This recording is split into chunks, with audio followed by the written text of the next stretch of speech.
Welcome to Kiev, Ukraine. It's a city that's 1,500 years old and still bears the mark of so many centuries. At every turn, one can see symbols that hint at Kiev's unique past and still unfolding present.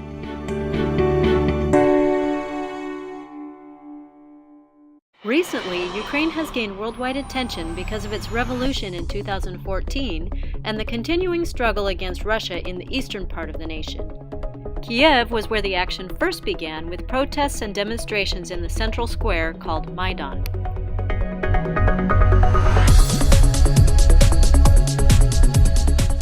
Many of the protesters lost their lives during the struggle against the police sent by the Ukrainian government. The dead are seen as martyrs and in Kiev have been named the Heavenly Hundred. Memorials set up by the families of the dead and the new government leaders can be seen up and down the Avenue of the Heavenly Hundred and the Maidan, now called Independence Square.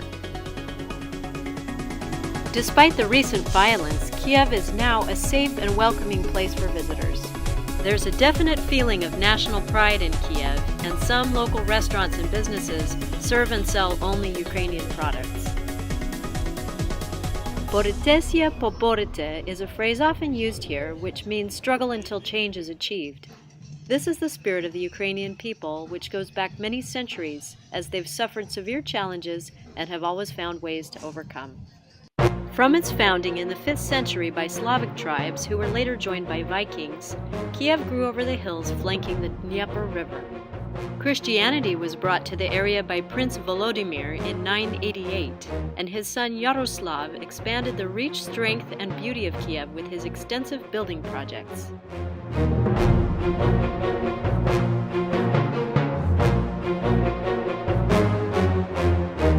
The Golden Gate was erected by Yaroslav the Wise, who's shown seated back here.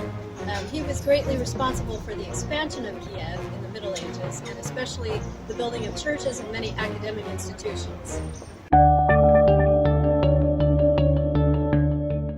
Kiev is filled with beautiful churches. Many are topped with onion domes, which are popularly believed to symbolize burning candles.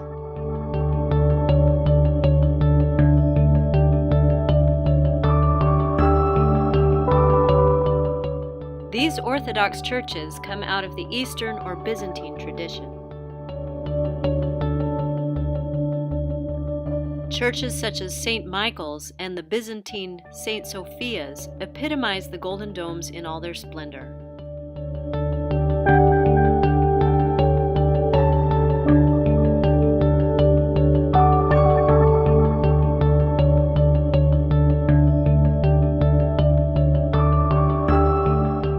Some churches are topped with helmet domes and other types of domes. Their interiors also vary depending on the periods of construction and restoration, but all contain icons of saints, usually in a formation called the iconostasis. One magnificent church and monastery complex called the PECHERSKY Lavra attracts pilgrims from near and far. The women may only enter with their heads covered.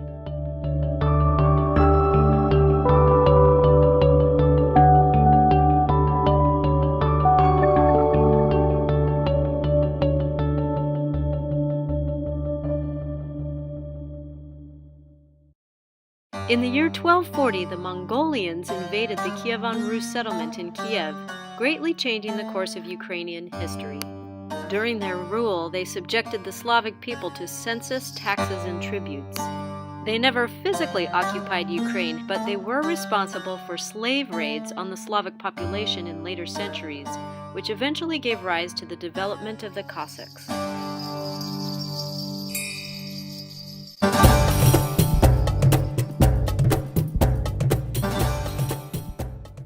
We're out at Pyrahiv. It's a folk museum on the outskirts of Kiev that gives us maybe a bit of a taste of what life would have been like for peasants during the feudal era of Ukraine. Farming has always been an important part of Ukrainian life, grain growing in particular, which has earned the nation the nickname breadbasket of Europe. While feudalized systems of land control dominated much of Ukrainian history, there were periods when the Cossacks enjoyed relative autonomy on their own lands. Under the guardian eye of the Archangel Michael, Kyiv was once a small village outside Kiev. It was first mentioned in 1627 as a feudal domain of the Kievan cave monastery. Kyiv village is the perfect location to view actual buildings from the 18th, 19th, and 20th centuries, set up as such buildings might have been at the time of their use.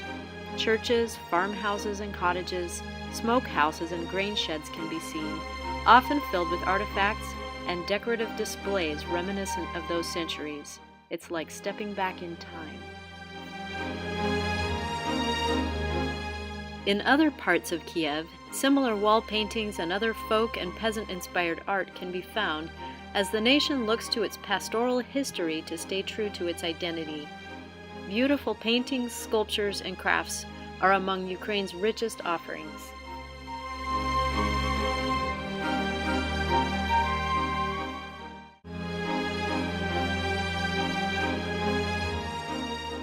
Also of great cultural value are the written works of Taras Shevchenko, who is seen as the father of Ukrainian thought. Born a serf of Cossack heritage, Shevchenko worked hard to gain his freedom and eventually did with the help of an influential friend. Shevchenko was moved by his love of homeland and desired to see her free of Russian dominion and feudal oppression, and he wrote many works of political and social commentary. At that point in history, Ukraine was part of the vast Russian Empire ruled by the Tsars, whose remains are visible in Kiev at the Marinsky Palace and St. Andrew's Church. Shevchenko wrote against their rule of Ukraine. His works gained wide recognition and the displeasure of the Tsar, who had Shevchenko imprisoned and exiled. Today, Shevchenko's works, including poetry and folk tales, are some of the best loved in Ukraine. The Taras Shevchenko Park and Museum pay homage to him. Just behind St. Andrew's Church is St. Andrew's Descent, where the traveler can find traditional food and crafts, often presented in a new way for Western visitors and the new generation of Slavs. The descent leads down into the PODOL district, filled with elegant old buildings and new merchants. Finally, you reach the river.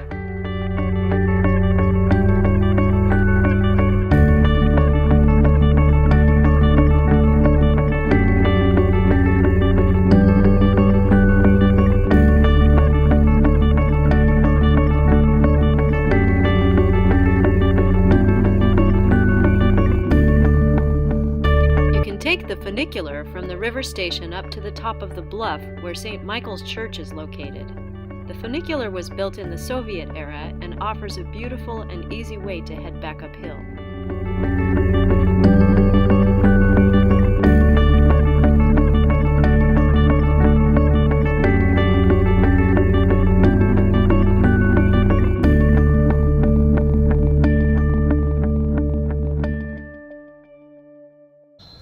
We're now standing in front of the People's Friendship Arch, which was built in 1982 to commemorate 60 years of Soviet rule in Ukraine. This titanium arch is a great example of Soviet propaganda. The Bolshevik Red Army took control of Ukraine in 1919, and in the 1930s, the leaders of the Soviet Socialist Republic of Ukraine pushed Ukraine toward Russification. In the years that followed, many Soviet buildings and monuments were built in Kiev. Most had the purpose of imposing Soviet authority and ideology into the minds of Ukrainians. Communist symbols are still found in a few places, but since the Soviet Union dissolved in 1991, independent Ukraine has undergone a process of decommunization, replacing the Soviet hammers and sickles with the ancient Ukrainian trident.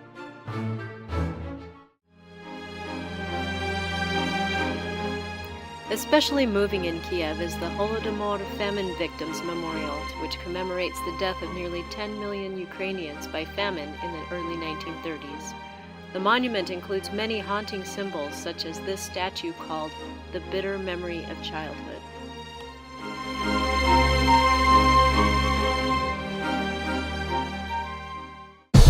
Ukraine is making a heroic effort to modernize from its stagnant economic past and the many economic downturns and recessions it's faced. Its industry in the areas of agriculture, metallurgy, and engineering are stalwart, and it's done a good job of providing infrastructure that is efficient, if not luxurious.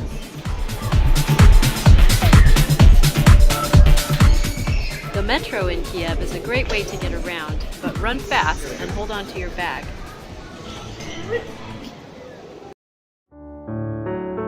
Kiev has some extremely pleasant walking paths along the river and through the parks. They are dotted with interesting buildings and sculptures of universal appeal about wealth and love, the modern pursuits.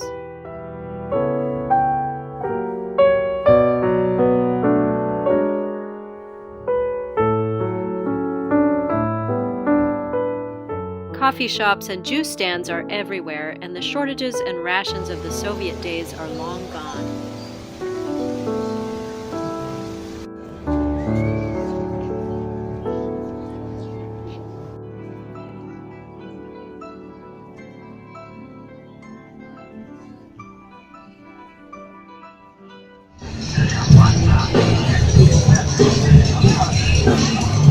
Ukrainians in Kiev are enjoying their freedom, welcoming Western business and a consumer lifestyle. They know how to have a good time and are fully present in the internet arena. The Ukrainian national soccer team is a modern source of pride. There is still conflict in the east of Ukraine, however, and corruption is still a problem, so they have not yet succeeded in joining the EU as many would like to see happen. They've come a long way, though, and with their positivity and willingness to struggle for change, the question begs, what will their future be? Will they ever be able to weed out organized crime? Will they again come under Russian control? Or will they turn fully to the West with its promise of power, wealth, and influence? Hard to say, but wherever its future may be, Ukraine, with Kiev at its head, has much to offer the world.